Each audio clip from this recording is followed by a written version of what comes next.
Welcome to the More to the Story podcast. I am so glad that you have come along. Look, many people who are in my audience love C.S. Lewis. And if you love C.S. Lewis, you're going to love this episode. But we're coming at this from a different perspective. And that perspective is of reception history. And so you might not even know what I mean when I say that, but I'm excited for you to hear about it. So just hang on here and I'll introduce my guest in just a second. But first, I want you to know that this podcast comes to you from Wesley Biblical Seminary, where we are developing trusted leaders for faithful churches.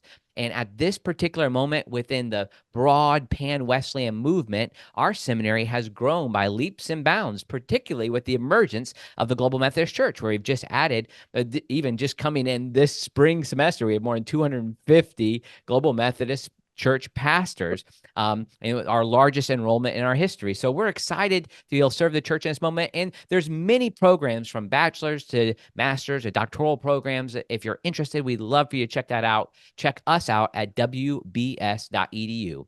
I'm also thankful to WPO Development, who helps make this podcast happen. They are a group of people who come alongside churches, nonprofits, institutions to be able to help them think about the future and plan for capital campaigns and like. I've worked with them and they've been a blessing to me. So I encourage you to check them out at WPO Development.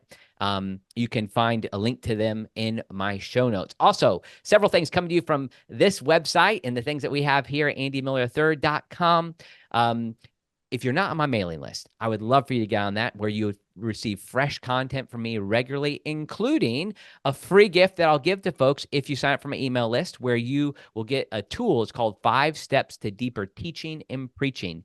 It's a video course. It's a little guide that you can use to walk through your own sermon preparation, not just that, or even if it's preparing a Sunday school lesson. So I'd love for you to check that out. I have courses that are available online for small groups and the like, so you can find out about that at andymiller3rd.com.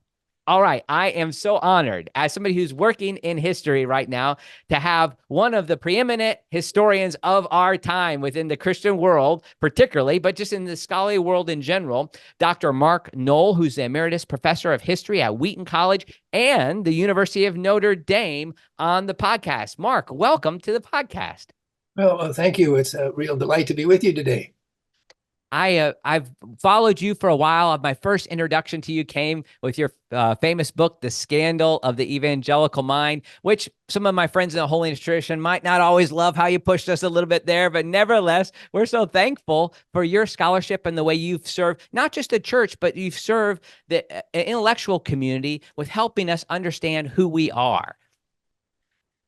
Yes, that's been a longstanding desire to look at Christian movements and to take the Christianity very seriously, but also to try to position them in their times and places. And then by doing that positioning, to understand more about the Christianity, but then more also about how surrounding forces, factors, influences have shaped the development of Christian traditions in different places around the world, especially for myself, the US, Canada, to a little bit the UK.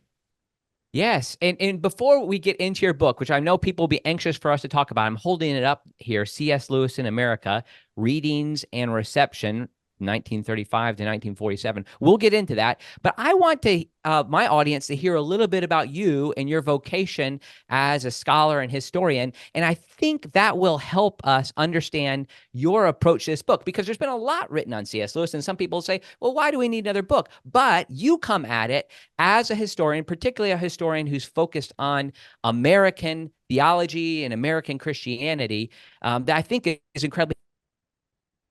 Tell us a little calling as a scholar and as a historian. Yes, and I'm glad you used the word calling, because that certainly is my sense that in the Christian church, the body of Christ has many different functions, many different features. A few of us, I think, should be called to be scholars and in cooperation with the rest of the church, learning from the rest of the church, even as the rest of the church hopefully can learn from us. In my case, I've felt called to look at the history of Christianity in primarily North America to see what positive things that Christian churches and Christian individuals have done, but also the way in which the surrounding culture, the situation in North America has influenced and affected the way in which Christian teaching has been presented, the way in which Christian life has gone forward. My main areas of study have been in the 18th and 19th century. I recently finished really a 30 or 40 year long project in studying the Bible in 18th and 19th century America, where one of the chief intentions, and this will be relevant where you all teach, was just to understand why the Methodists in the era of Francis Asbury were such a dynamic force and such a successful force. Yes. From the 1780s to 1790s to the past the Civil War. And what was necessary to understand the Methodists was what obviously people like Francis Asbury and Freeborn Garretson and their like were doing, but then also the situation in the culture that made Yes. a dynamic, evangelical, Bible-centered, but for many years, determinedly non-political message resonate so powerfully? Well, in order to answer that question, you have to do some comparison. Other Protestant churches were, some other Protestant churches were almost as energetic, almost as Bible-centered, but tended to be more directly political. Interesting. Some deeply committed to the more traditional American political parties, some more strongly attached to the rising Democratic tide. And this was, I think, quite normal. But what it seemed clear to me after actually many years of looking at this was that the Methodist success had to do with their ability to stay clear from what were encumbrances. Now, the rest of that story, however, is not so favorable to Methodists, because by the time we get to the 1840s and 50s, the questions of the culture just could not be avoided. Right. And when it came time for Methodists to confront particularly the really, really serious problem of American slavery, the Methodists were pretty much like the rest of the believers in the United States. But trying to write a story or see a story or figure out the history where Christian teaching and Christian actions were central, but to do it by a study of context, intentions, what people thought they were trying to do at the time, turned out to be, at least for my own purposes, and I think for a small set of others, just fascinating. Now, trying to translate that historical work into something that's useful and practical to Christian churches today is tricky, because if you go to the library a lot, you're going to accumulate a lot of details, and most people don't have time to do a lot of detailed historical work. But for the academic contribution to the church, and then the church's contribution to those who are in academia, there is a synergistic relationship that at its best is helpful. So when I was working for example, on the Methodists, I could focus on how their message was comforting to some and threatening to others, which is actually well documented in the historical record. But if I was also able to keep in mind that the reason for the threatening and the comforting had to do both with the Methodist message and with how the Methodist message was presented, then I was able to see a fuller sense of how the Christian gospel is working in that time and place for good, but then also for some problems. I mean, this is rambling on and on. But let me jump in. This is right up my alley, and I think it's so helpful with even in my introduction, I mentioned that the Global Methodist Church is a part of what's happening in the life of the seminary I serve. And I think that all of these questions are incredibly related to that period. Now, I'm in a tradition, and I know that you have friends like Ed McKinley and Skip Elliott, who taught at Asbury University. You're aware of that world and its modern type of the way it's exemplified now. But I think this kind of Wesleyan holiness world is incredibly connected to the Francis Asbury tradition. And so for me, I go down for me, not just from my reading, going back to 1784, when John Wesley ordains Thomas Coke, and then, eventually then Francis Asbury is ordained. We have the Christmas conference Right, of the right. Methodist Church. What's happening in this period is a shift. And as much as I love Wesley, I have his bust behind me. Um, there was this like he was his commitment to the Church of England, and John and Francis Asbury's move toward embracing the American spirit and in part the revolution. I think this then creates almost a different trajectory. And I like to think what's happened now. This is skipping a couple hundred years, so forgive me. What's happening in Methodism now is the kind of the heirs of Francis Asbury finding an avenue for service. I'm curious if finding it like a denominational avenue. Well, I mean, I do think people who really get into history should be cautious about saying the past illuminates the way to the future. But by the same token, they should not be nervous about saying, well, there's certain things about the past that repay serious attention and that might offer insight. So you mentioned the Christmas conference in 1784, and it's always struck me it's just really shrewd on Asbury's part. He's appointed by John Wesley, but he waits to take an authoritative position until, in a more American mode, he is democratically elected as Yes. bishop. And you think, well, what's going on there? Is it just a happenstance? Well, maybe, but it shows that Asbury was sensitive to the conditions in which he was going to be doing Christian work. And I think to bring matters to the present, I've been struck in trying to pay attention to debates amongst Wesleyan holiness people, how important worldwide Methodism has become in debating contentious issues Yes. in among American Methodists. And in some sense, you have something like the Wesley heritage being passed down to Asbury in America. And now you could say the Asbury, Nathan Bangs Yes. tradition being adjusted in a world that's very different in 2020, whatever we are, 2024, in Yeah. Latin America, Asia, than the United States was in 1784. So the adjustment that Asbury made certainly authorizes Methodists to think about adjusting to modern, Yes. now world circumstances instead of simply what was inherited. Because if Asbury had not, counterfactuals are difficult, but Yes.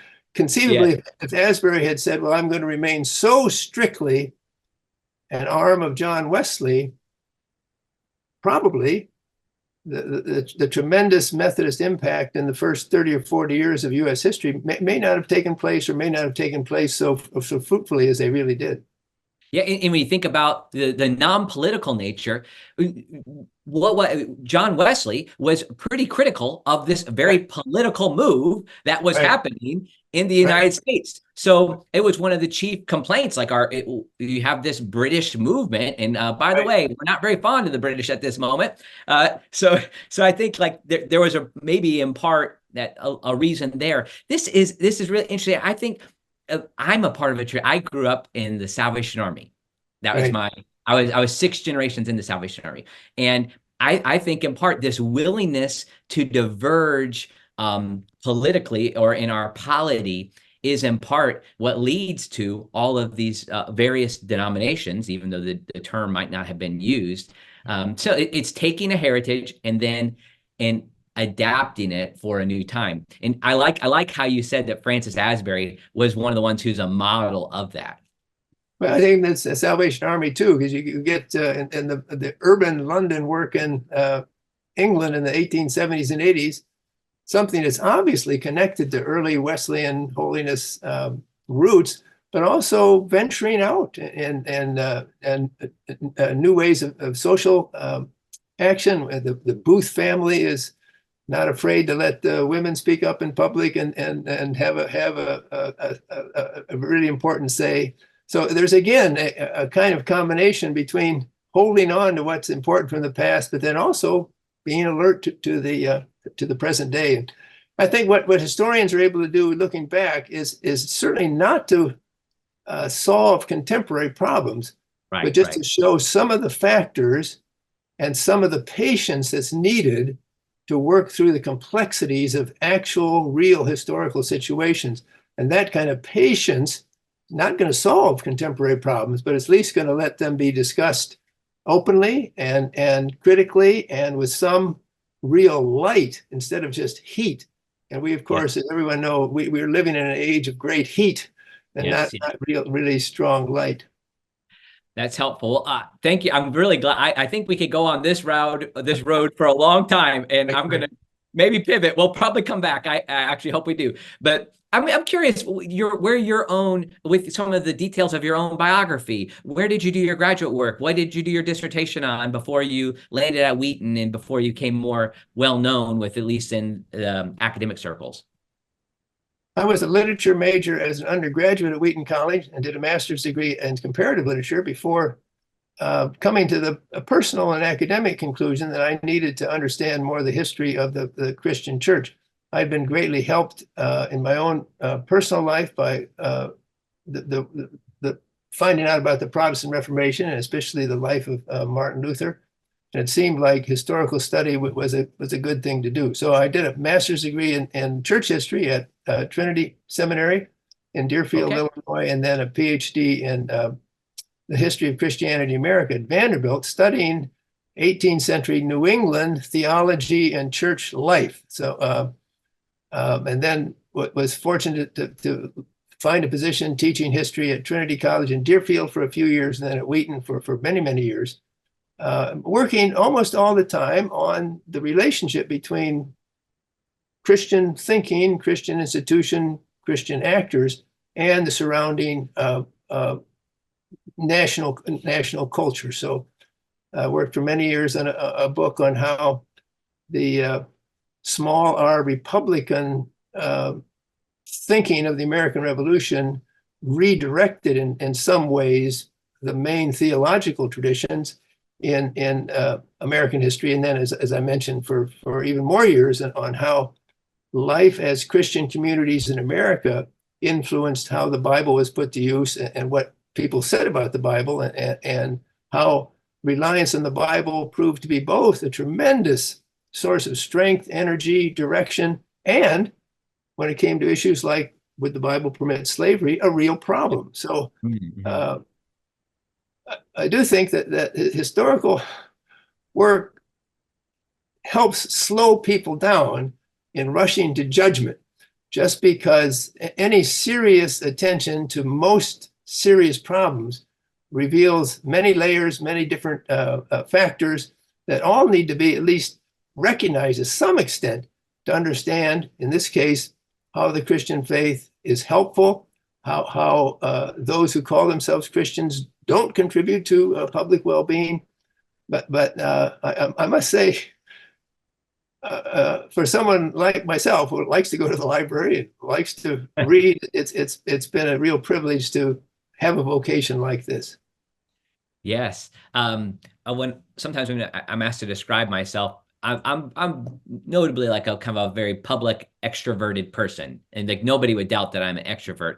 But I like to say I'm an extrovert who likes the library. I still like the library, and there's just so much to gain from our time in figuring out what people have said in the past and illuminating our own thoughts. And I appreciate your work too on the Civil War and understanding the theology that undergirded much of what was going on there. And so that's so helpful to me too. So many of the denominations within the holiness tradition emerge in that exact period and caused by that theological crisis. So I'm curious, as we move to this place, we'll get to your book now. This helps us see you weren't necessarily a C.S. Lewis scholar. This hasn't Right, been right, your vocation. Like there are people who have done that sort of work, and even other reception histories of right. C.S. Lewis. But your particular skill and gifting in reading and time in the library over the past couple of decades has positioned you to give a new slant on C.S. Lewis's impact. So tell us a little bit of what led to this new book. Yes, during the decades I taught at Wheaton College, I enjoyed pretty close connection to the people in charge of Wheaton College's Wade Center, which is a center designed to collect the works by and about C.S. Lewis, and then 6 people influential in his lives: J.R.R. Tolkien, Charles Williams, Owen Barfield, G.K. Chesterton, George MacDonald, Dorothy L. Sayers. Yes. Um, and so, while never being a Lewis scholar, I certainly, like many other people, enjoyed reading a lot of Lewis's work, and actually, as a historian, found particularly helpful a book that not too many people read, which is his Oxford History of the English Literature of the 16th Century, excluding drama, which shows Lewis to be a really careful reader as a literary scholar, but also able to position literary works in their historical context. Well, anyways, after I moved to Notre Dame, the current director of the Wade Center, Chris Mitchell, wanted to do a program in 2013 to memorialize the 50th anniversary of C.S. Lewis's death, which people know took place the same day as the tragic assassination of John Kennedy. And I as someone just hanging around the Wade Center at Wheaton for years, I was impressed with people who knew a lot about C.S. Lewis, but I also was nervous that sometimes C.S. Lewis adoration got in the way of C.S. Lewis explication. So what did it mean for C.S. Lewis's books to be read and to be popular? So Chris said, well, would you think of doing a paper for this observance of the 50th anniversary of Lewis's death? And as it happened at the time, my wife, Maggie, was employed by Notre Dame to work several hours a week as my research assistant. Okay, what a nice job. It was terrific. Yes, her only problem was that her boss occasionally wasn't too clear about what her to do. But those performance evaluations, that would have been pretty tough. Well, I could always say she did a great job with whatever the boss said to do, but the boss sometimes had trouble telling her what to do. She is a trained librarian and actually worked at Wheaton College Library for many years. And so I thought, well, wouldn't it be interesting to see who was reading Lewis early on in America? Because I knew that he had an academic reputation, but was not known in the public until later. I was thinking the Narnia Tales and Mere Christianity.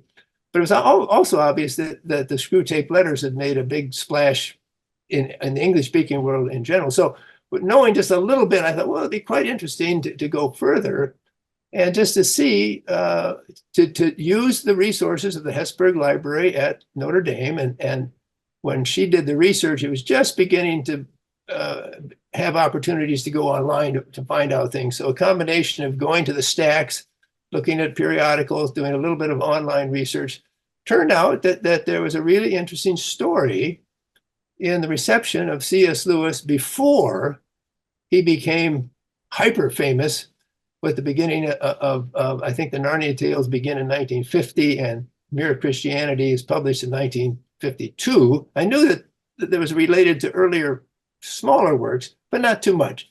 And she did a tremendous amount of work. Actually, was looking at reviews and reactions into the early 1950s, but there just was too many. Yeah. And a very convenient stopping point was September 1947, when Time magazine, which at that time had an impact in the United States, I believe, unlike any single medium does today. Time was just Henry Luce's vehicle for telling Americans about the world, and for since its origin, it had featured prominent individuals on its cover. And Lewis appears on its cover of Time magazine in September 1947. So this was a good stopping point. And again, the question could be raised, well, what did Americans think of C.S. Lewis before he became so famous with Narnia and the Mere Christianity? So we just went back, and Maggie's work discovered that there was the first review of a C.S. Lewis book appeared in the New York Times in December of 1935 of his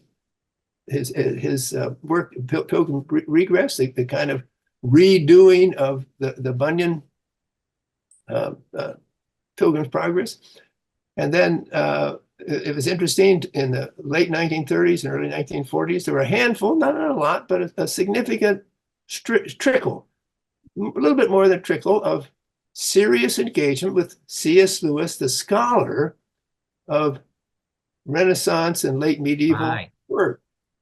Then the tremendous transformation took place in early February 1943, when the Screwtape Letters, which had been published a year before in England, came out in America. And then the publisher, Macmillan, the American publisher of the Screwtape Letters, noticed that there was this tremendous interest in that book, and it rushed into print quite a few of what Lewis had written in a more popular way into print.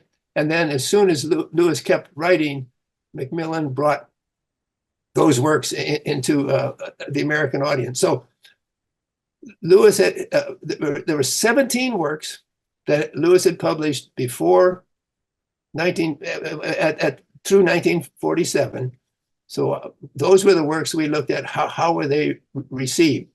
The academic works were not published in America, but were available in America because most of them came from the Oxford University Press, which had a New York office and made the academic books available to scholars. So it just turned out to be great fun to do that.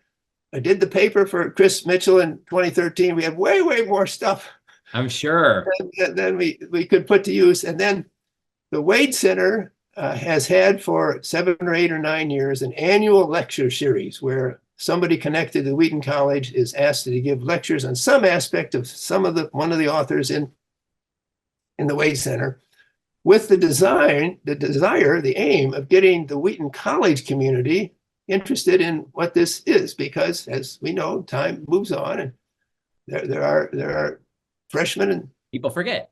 Who's this Lewis guy that people keep talking about? Right. Owen Barfield, never heard of him. So the series is designed to have lectures, and then 3 Wheaton College faculty are connected, provide responses, and then the lectures have been published by InterVarsity Press. So we had this material. The current leaders of the Wade Center, Crystal and David Downing, with the help of the Associate Director, Marjorie Reed, said, well, would you like to do one of these lecture series? I said, well, I've got all this stuff that Maggie has done. I've been adding little, how would a lecture series on Lewis's reception in this period work? And they said, well, fine, go for it. So they did. And I must pause to say that they did a terrific job, because the lectures were actually given during COVID time. Okay. Had to shift the venue to a big room where people didn't have to sit next to each other and work on some ways of projecting them to people who might be interested but couldn't attend. And they did a terrific job. And then they continued, particularly Marjorie Mead, in helping out to bring the lectures revised somewhat, expanded a little bit into print. This is great. I mean, the Wade Center, I've had many people on the podcast who've done work there on Sayers and various other people, of course, with Lewis as well. I know there's, in the evangelical world, you have other institutions like Westmont and others that have C.S. Lewis centers, and people are probably like competitive about who has the real the real wardrobe. Nevertheless, like, and even how this intersects with evangelical culture today is interesting. As you said, like, freshmen coming in at Wheaton or any Christian institution may not even know. For instance, but they make sure that you know quickly. One of my stories is that my freshman year at Asbury, for 3 different classes, I had to read Mere Christianity for philosophy, for Right, right. literature, and for music appreciation. So, like, it just kind of shows the prominence of this. But this is interesting. Your book doesn't deal with those big books, Mere Christianity or Chronicles of Narnia, things he's most famous for. And it's helpful too, because many times I've known, okay, well, this is a scholar. C.S. Lewis is a scholar of English literature, a medievalist to a certain degree. Also, he had written prefaces to other books. But it would really, I've concentrated on those books that are mainly prominent within evangelical circles, like reading Chronicles of Narnia out loud a couple of Right, times through to my kids and these right, type of pieces. right. But I'm really interested that in 1947, you said that you highlighted this a little bit, the prominence of Time magazine. And for Time magazine, and you have a whole chapter, and maybe we could just talk about that chapter and come back to the Catholic chapter, about C.S. Lewis's reception in the mainstream media. Right. This is fascinating to me. We don't have, I don't know if we have something that compares to what Time magazine was. And that they would recognize a Christian author. I mean, they also had E. Stanley Jones on the cover at some point. Right. But tell us a little bit about C.S. Lewis in the mainstream media and help us understand why this was such a significant event that he was on the cover of Time. Well, it is an interesting matter that into, I would say, maybe even the 1960s, the kind of world in which we live now, where it's unusual for a straightforward, we would say, Orthodox Christian voice to receive widespread attention. It's not unknown in our day. I think thinking of Tim Keller, for example, recently Sure. passed away, had that kind of presence. But it was more common then, and part of the research goal of this project was to say, well, what was American culture like? It certainly was not a Christian culture in any thorough or systematic way, but there was also a sense that the virtues of what had been customary in Western Christian society were good, and that they were under threat. Really, really interesting aspect of this research was that much of what I was reading were reviews or articles about C.S. Lewis published during World War II. Mm-hmm. And I've been really helped by a book by Alan Jacob called Year of Our Lord 1942 or 1943, in which he looked at several people, including Lewis, Christian people who were in a sense saying, in effect saying, the West is engaged in this war against Hitler, supposedly to defend Western Christian values. But what are those Western Christian values? And in different ways, Simone Weil and C.S. Lewis and T.S. Eliot were trying to make a fresh statement about the importance of Christianity, not in any direct and immediate political way, but responding to the question, what Christian resources are there for people as individuals, but also for the West? Remarkable thing about the Lewis works, and I maybe turned every page. I don't think I read thoroughly every word that was published in those years, the 17 works. But there is either no or almost no commentary on the Second World War. Now, Screwtape Letters has some references, but they're not about the war. You don't know. Interesting. From these published works what Lewis felt about the British government. You don't know what he felt about the American Franklin Roosevelt and the New Deal. But he's writing at a time when people are looking for ultimate answers to ultimate questions. The works themselves are creative. Some of them are brilliant. They were recognized that way.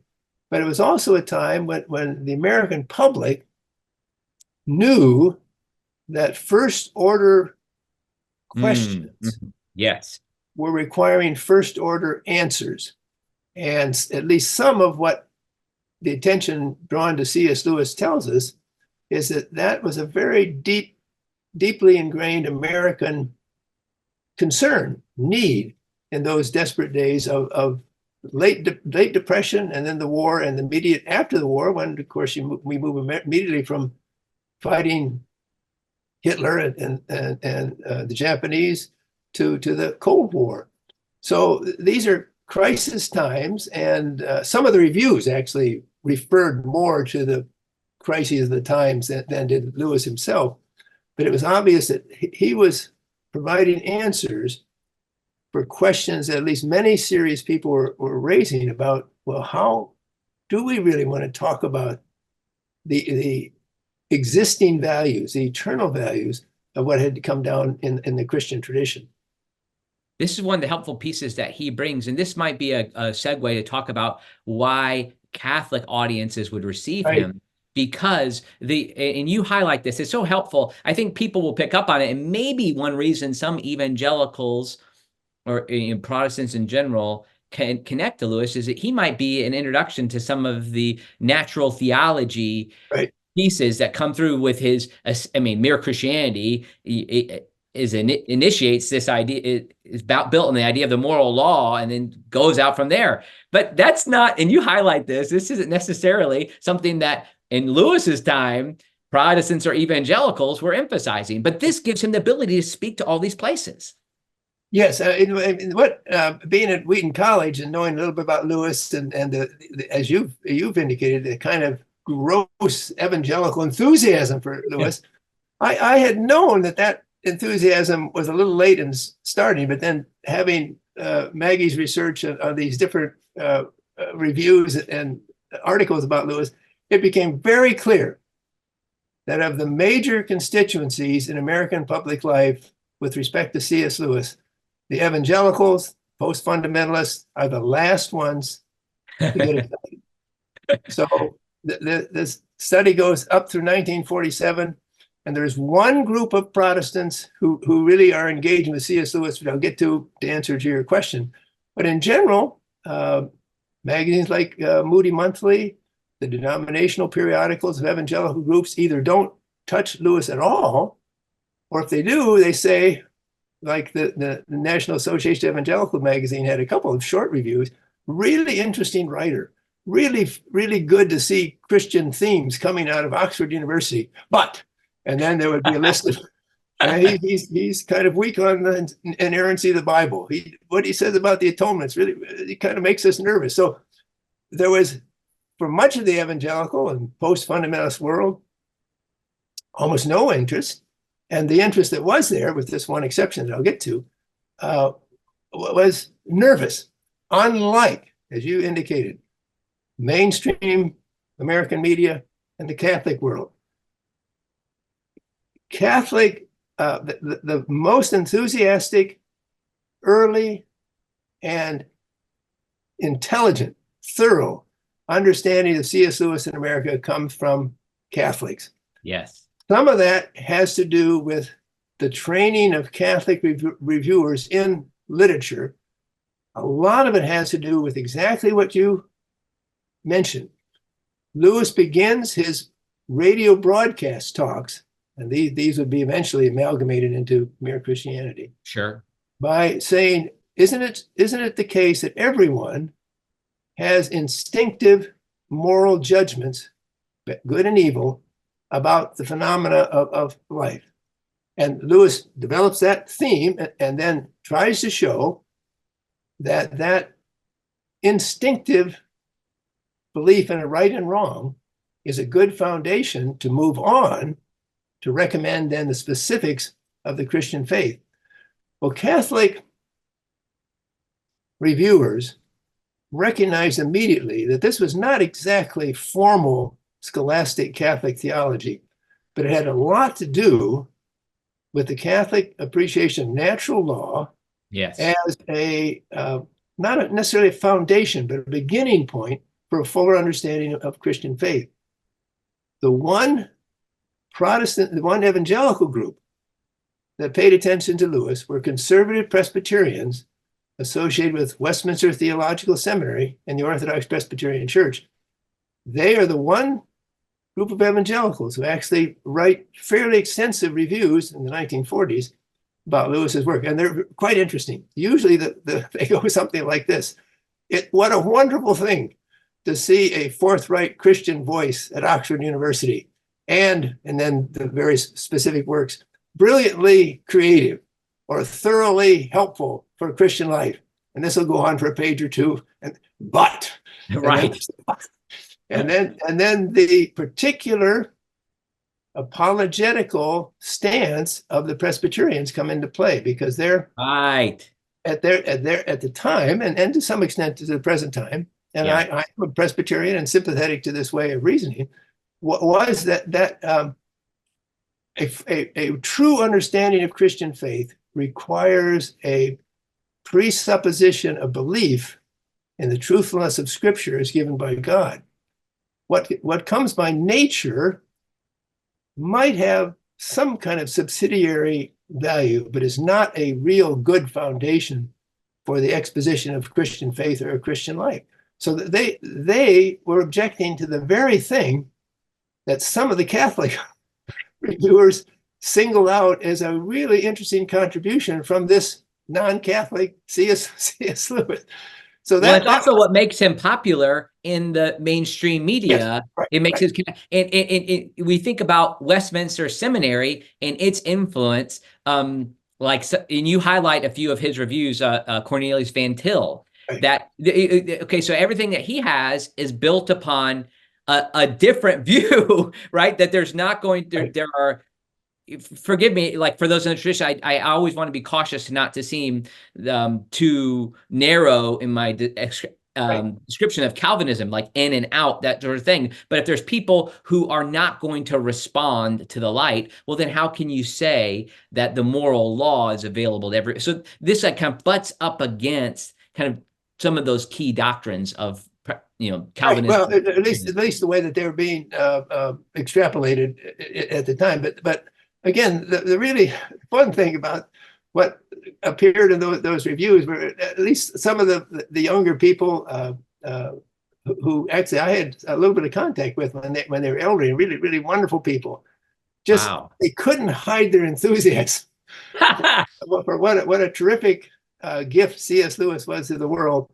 And yet then they paused and tried to position, and in some sense that there is a parallel to the Catholic writing, because although I think there's more, or at least more extensive Catholic reviewing of Lewis than mainline Protestants of the general, there was a Catholic undertow of resistance, and it had to do not so much with Catholic reviewers being excited about C.S. Lewis, but with the idea that a few, not very many, maybe 3 or 4 that we can find, Catholic officials associated with Catholic University of America and people who followed really serious Catholic theology in the UK, they were nervous that other Catholics were excited about a Protestant whose works had not been approved by the church.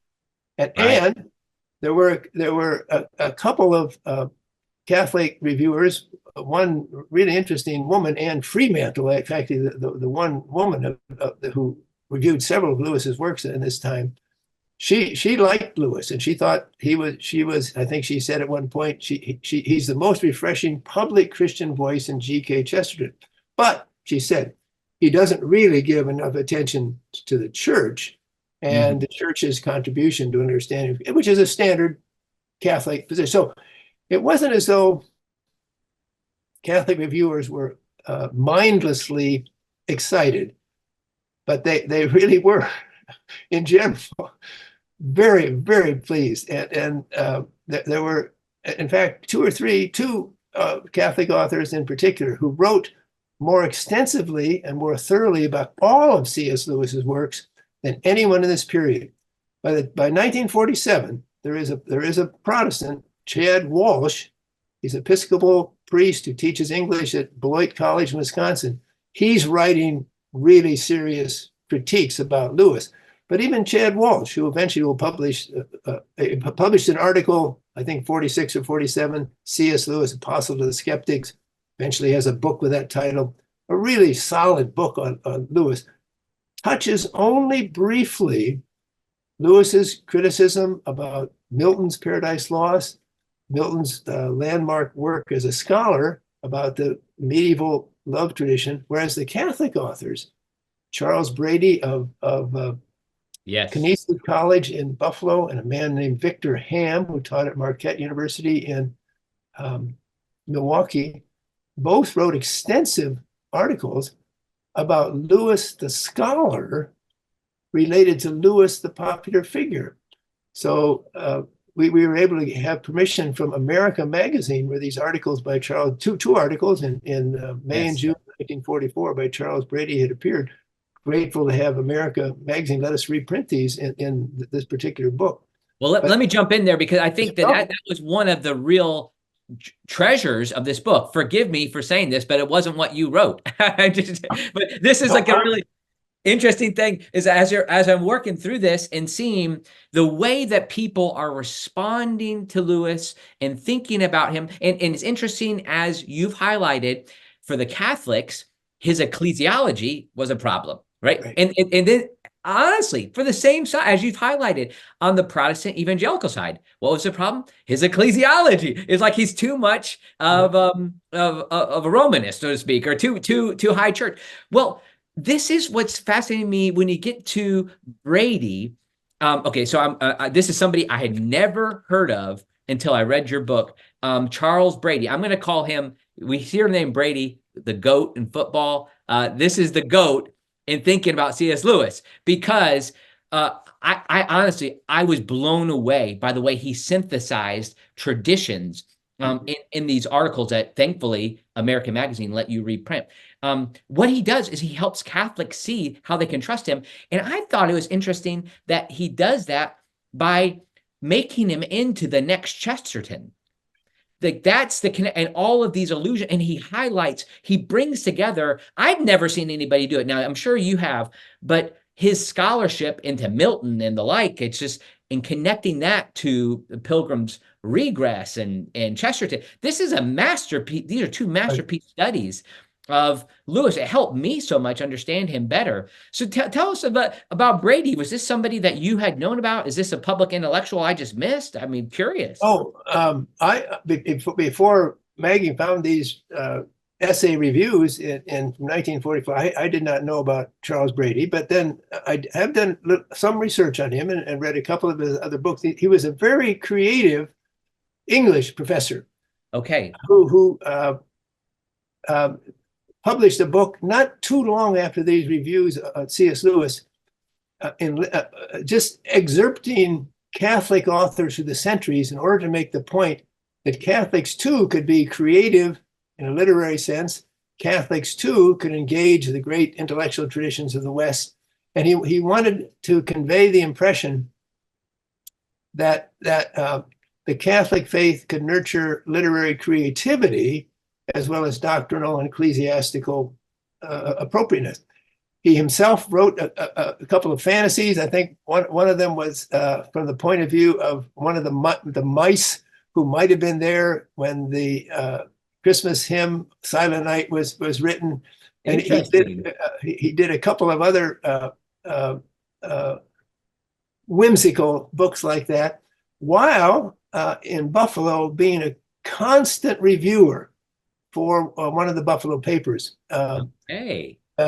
Brady lived a long life. He was the chairman of the Canisius English department for quite a few years. He retired, I think, somewhere around maybe 1960, but then for another 20 years wrote reviews. He actually reviewed quite a few of Lewis's major works in the 1950s, also works by J.R. Tolkien. He at one time proposed a complete book on the Oxford Christians, as he called them. And I'm not quite sure why it didn't get published. He did quite a bit of work on it. But he was a Catholic literary historian and a Catholic writer of fanciful literature, and someone who in his reviews just doesn't care at all about what other Catholics are nervous, which is really, in fact, I think it's in one of his things. He said the only disappointing thing about the reception of Lewis by Catholics is that a few Catholics are not on board. So Right. Right. and he's actually, that kind of enthusiasm is what actually makes a couple of the serious conservative Catholics nervous, that there's too much Catholic enthusiasm. But Oh, so interesting. Brady actually sent these two articles to C.S. Lewis and said, I really appreciated your writing. And Lewis wrote back and said, you're the first person, and I think he used the phrase, to work up the entire body of what I had written. So Lewis appreciated that Brady, because of Brady's own background in understanding English literature, but then also the classical tradition, medieval literature, Brady understood that he was doing, that what Lewis was doing, trying to bring sophisticated scholarship to the service of popular media. And that, I think, is one of the things that he grasped, but a few of the others grasped, a few of the other reviewers, W.H. Auden, for example, I want to talk about, yeah. too. That what we had with Lewis was an effective Christian spokesperson, in part because he was creative. I mean, there was just no doubt about that, and a great writer, but Yeah. also because he had this tremendous foundation of learning from the great tradition of Western learning that went back to the early church and extended Right. right to the present. Well, if we think about his interest in Milton, and you have the Paradise Right. Lost, there's not a, and then you jump to, here's a guy who writes a book about demons. Okay. Like let's just see this connection here. But it's much deeper than that. Even just thinking about the various levels of hell. I mean, again, I had never connected some of these dots Right. until I read Brady's articles that you shared. Well, the Victor Ham essay review of Paralandra is really interesting. This Marquette professor said, well, we could look on Paralandra as, and I'm not going to get the phrase exactly right, but he said paradise not lost. And Interesting. his appreciation of Paralandra was deeply rooted in this particular instance in what he knew as a Milton scholar, and his appreciation for the book that that Lewis had published on Milton, the preface to Paradise Lost, that had been available for academics, but really was, it actually, and was reviewed in one or two newspapers and popular, but was not really paid attention to. But Victor Ham could see that Paralandra benefited from what Lewis had studied in depth about Paradise Lost. Right. That's fascinating. I'm interested too. I'm going to highlight just two of the more well-known voices that were commenting in this period that you studied on C.S. Lewis. I want to get to them, but the first is W.H. Auden. And you tell an interesting story about Auden and his pastor. I didn't know that. So tell us about that. So Auden reviewed The Great Divorce, Lewis's fantasy about an omnibus coming to heaven and people getting off and maybe not wanting to stay. He liked it. He did have just a couple of minor criticisms, but he said this is really good stuff. And then he also said that Americans should pay attention to Charles Williams, Lewis's friend and influence. And then a little bit later, there's an article in the Christian Century, and the Christian Century was the one mainline Protestant publication, not unfavorable to Lewis, but kind of tepid. The other mainline things I found shared the general enthusiasm for Lewis. But this article from the Christian Century was done by an Episcopal minister, priest from Philadelphia area, who went to interview Lewis, and he wrote an article that was really kind of dismissive. Lewis didn't read Soren Kierkegaard. He didn't know what existentialism was. He was kind of shabby and kind of boisterous, and this author just kind of poo-pooed Lewis. But he said Lewis became alive and alert when the pastor said that he was W.H. Auden's priest. And Lewis said, well, isn't that interesting? Because Lewis had heard that Auden had taken a more serious interest in traditional Christianity, which in fact is the case. Lewis, I actually went back and looked at what Lewis had written about Auden's poetry, modern poetry. Lewis was a traditionalist. Mm-hmm. And early on, Lewis was quite dismissive of Auden's poetry. But after he heard that Auden was liking his work, then Lewis's comments about Auden's poetry become a little bit more measured. So Auden, who I think a year after he wrote his review of The Great Divorce, received the Pulitzer Prize for literature, and a major voice in British and American poetics, was one of the people who was high on Lewis. Actually, on Auden, a little bit later in the 50s, he writes a glowing review of The Lord of the Rings by J.R. Tolkien, which is also against people who were poo-pooing that as not a really important work. Interesting. These major voices were thinking about this, Right. and it's interesting if you go back and part of my work on William Booth is just to look at the public intellectuals of his time who were speaking about him, from Cardinal Manning to J.B. Lightfoot to other kind of like well-known people. That gives us an insight into what was happening, because these were contemporary with what they were saying. So Auden's comments are helpful to us, I think, in part because it helps us see. I mean, even you said there was already interaction between the two in that period. And I did appreciate the way you didn't give a lot of attention to it, but enough to see that the Christian Century did kind of, I don't know, like their little side comments were looking down at C.S. Lewis. Okay, the other one I wanted to highlight back on the Catholic side, Thomas Merton. And Thomas writes a New York Times review. So tell us a little bit about that and what we can learn from the Catholic perspective on Lewis via Merton. Right. Well, Merton actually had one of the early reviews of Lewis before the Screwtape Letters and before he was really famous. The review appeared between the time when Merton came back to the Catholic Church and just a few months, maybe a year or so before he entered the Gethsemane Monastery in Kentucky, where he lived for the rest of his life. He reviewed the work called the Personal Heresy, which was an argument with Lewis and another scholar on how you should approach a literary work. And Lewis's argument was, well, the author is maybe sort of important, but the really important thing is the work itself. And Merton reviewed this positively, and I think he got some of the for the New York Times, he got some of the theological sense about understanding what Lewis was trying to say about how important it is that truth comes to us from the outside, and whatever we do, and however humans construct things is important. But what's really important is the objectivity of the work. So it's not an extensive review. Let's just put it differently. It's extensive for the New York Times, but it's not like the Brady or the Chad Walsh reviews.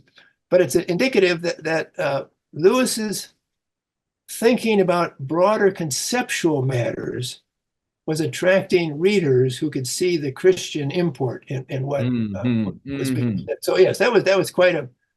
Actually, just kind of blew me away to see Thomas Merton, before he became famous, being asked to review this work for the New York Times. Yeah, it's very helpful to think about the way that Lewis connected many streams of thought. And of course, one of the things that from his scholarly work to his Christian work like you indicated, people just like him. People just, when they read he has a way of writing that connects people, that they want to generally keep reading. But I'm curious, like, what are some of the kind of big trends that made it so that Catholics, broad kind of just American intellectuals, and then eventually, Protestants and then evangelicals, all look to Lewis? What are some of those things? And we've maybe talked about a few of them, but are there any other things that we haven't talked about that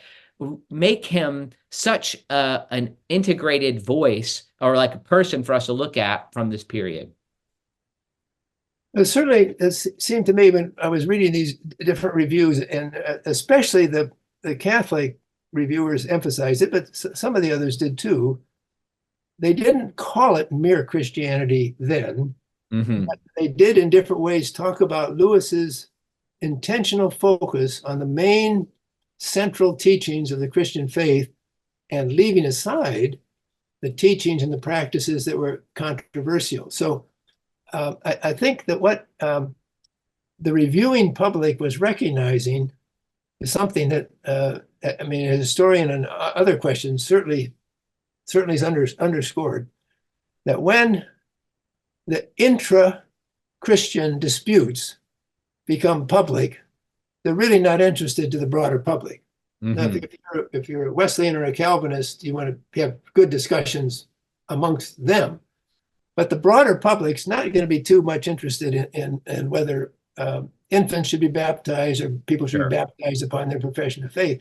But they might be interested, and in this particular time, in response to Lewis, they were interested in, is there a moral order in the universe? Yes. How does that moral order connect to the Christian teaching about the unique Son of God, about the incarnation, about the resurrection of Christ, about the reconciliation brought between humans and God by Christ? So those teachings, which would eventually be called mere Christianity, were what a lot of the reviewers responded to in Lewis.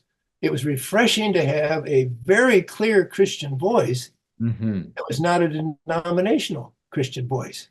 And if if there's a lesson from this kind of history for today, it seems to me that would be one of them. To have hearing in the modern world, you probably don't want to talk too much about what aid to Ukraine or aid to the Palestinians, as important as those things are, and as important as they should be for Christian people.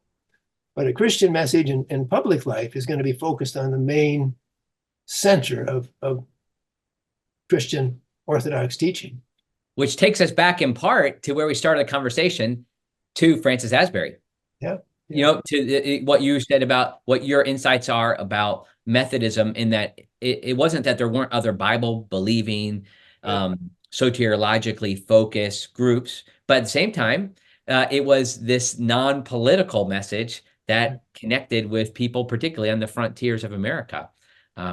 Yes, and yes, I mean, I think you can't compare the kind of technical learning of an Asbury and a Luther, but you can compare.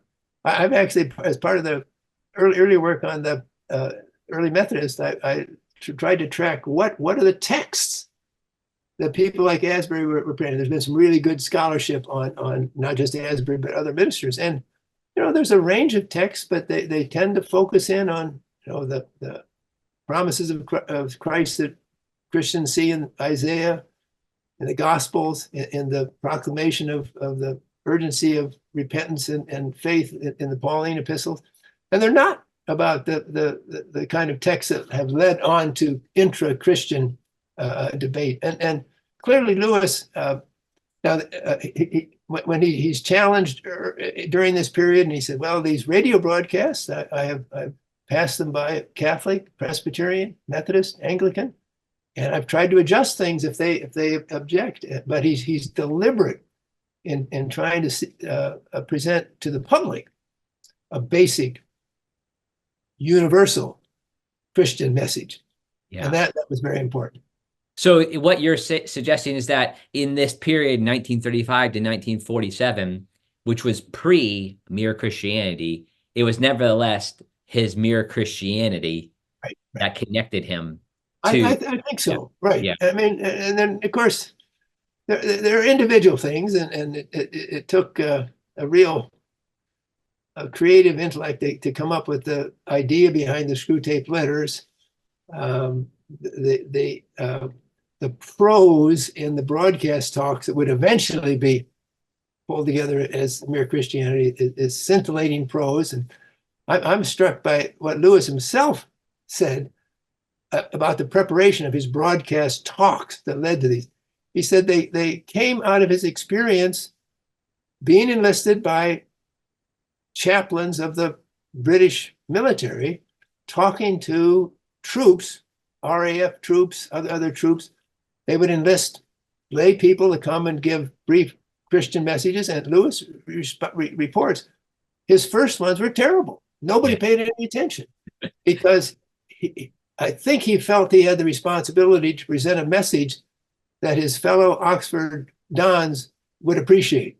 And that was just the wrong idea. You wanted a message that people had no theological training, and in many ways, no interest in formal Christian matters to attract them. And so in that process, before he gave the broadcast talks, Lewis had already been undergoing a transition between Christian thinking and writing aimed at people like himself, Christian thinking and writing aimed at the public as a whole. So that point was singled out by some of the reviewers as well.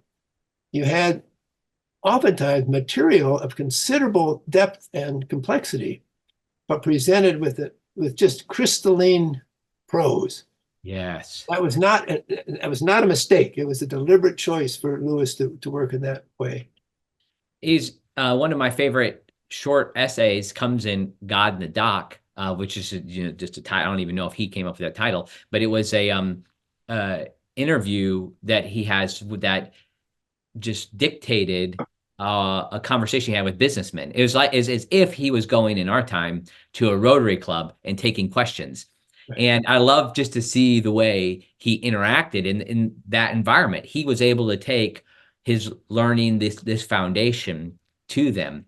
I'm curious, Mark, with your with the study you've done, and it's mainly been it's obviously thinking about what others thought of Lewis. But if you only had 5 hours and you had to read one Lewis book, which one would you read? What would you do? What's your kind of a go-to Lewis text?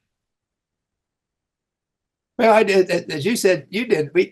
My wife and I read the Narnia tales to our kids. So they had 3 children and probably went through the Narnia tales 6 or 7 times. And I found them, really, really attractive. But as I mentioned, I really have enjoyed many, many times dipping into rather than just reading straight through the Oxford History of English. Okay. In the 16th century, because the judgments on individual authors are just carefully made. And many of the authors I knew nothing about, but I had actually done a little work and benefited from student work on a really serious exchange between Thomas More and William Tyndale in the early days of the English Reformation. And Lewis has just brilliant insights. He actually appreciates both authors, although they hated each other and they wrote thousands of pages against each other. But then also, he does what historians just almost never do: is he'll give his opinions about how some things in the 16th century relate to the present. And I wouldn't say that this work is Christian edification as such. Yes. It's such a marvelous combination of historical diligence, historical insight, and historical clarity of a kind that traditional historians just don't do. So I guess maybe that betrays my interest as a professional historian and how somebody not really a professional historian did what I tried to do so very well. Interesting. Well, the title of my podcast is More to the Story, and part of it is I like to just go deeper to get the story behind what people are thinking about. Personally, I also have a theological slant to it, thinking about the emphasis on sanctification. There's more than just getting our sins forgiven. But I love to ask the question, is there more to the story of Mark Noll? Is there something that you've done hundreds of interviews, I'm sure? Is there something you don't get to talk about? Do you like to, is there a certain sport you like, or is there a hobby that you have that you don't talk about? So what's more to the story of Mark Noll? Well, from a very early age, I thought maybe I would be a writer. I'd write novels and poems, and actually turned out I think I am a writer, but it's much more mundane and much more kind of ordinary historical work. But for a long time, I have been intrigued by the fact that shortly after John Wesley returned from England to Britain in 1738, because of his positive contact with Moravians in Georgia and in London, he took a trip to the center of the Moravian work in Germany at Herrnhut, which is now kind of Eastern Germany. On the way in his trip in 1738, the summer of 1738, he passed twice through the city of Leipzig, where at the time the chief musician of the city was J.S. Bach. Now, I've read everything I could find on Wesley and his trip and everything I could find on Bach in the summer of 1738, and there's absolutely no evidence that they knew of each other or saw each other. But I was privileged a few years ago when the Bach Society met at Notre Dame to actually write up a kind of a what if. I mean, there's these two key Christian people, so very different, Yeah, but yeah. also with a lot in common. And it was fun to do that and actually find out that some of the Charles Wesley's sons were among Yes. those who introduced J.S. Bach to England. Oh, I And didn't realize that. No, interesting. so I thought, well, could I do a fantasy if they'd met? Oh, interesting. This may never happen, but you ask about more of the story. So this is probably part of the story that will never happen. But I hope it does. it is a thought. What if these two very different people had met? Yeah. And it's possible to know, because of the really detailed Bach scholarship, which cantatas would have been performed in the churches when Wesley was near Leipzig. And there's just a lot of other information you can find about the two of them at that time. But whether or not an old working historian can put things is a real good question.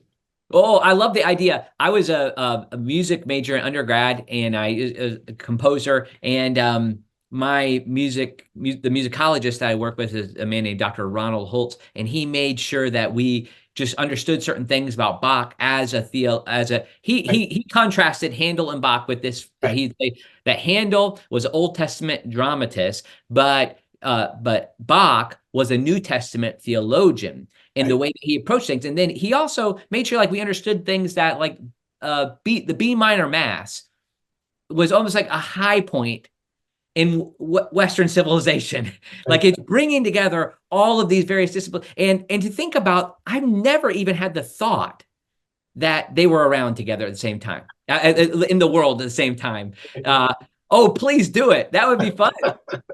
Well, it might take a set of abilities that I don't have, but yes, I've certainly benefited over the years from all sorts of wonderful Wesley scholars. The Henrik Rack biography, I think, is one of the truly great books ever written. Yeah. Yaroslav Pelikan, Bach the Theologian, is a terrific book as well, just making the points that you made. And yeah. just to think that they're in the world together at the same time, and actually probably in the same place within a few yards of each other. Man, well, thank you. That's such my mind's spinning thinking about those connections. And there's been some scholarship done on Samuel Wesley as a composer, and I think there's a lot of interesting ties between these things. Well, Mark, thank you so much for your time. It's an honor for me to talk with you, somebody who's been a key voice within not just evangelicalism, but in the discipline of history. And thank you for this book. I hope it will help people understand American culture better, but also this key voice who can be an example to us for how we can move forward. So we really appreciate your time today. Well, thank you. The book was fun to write, and it was a fun conversation today as well. Thank you very much.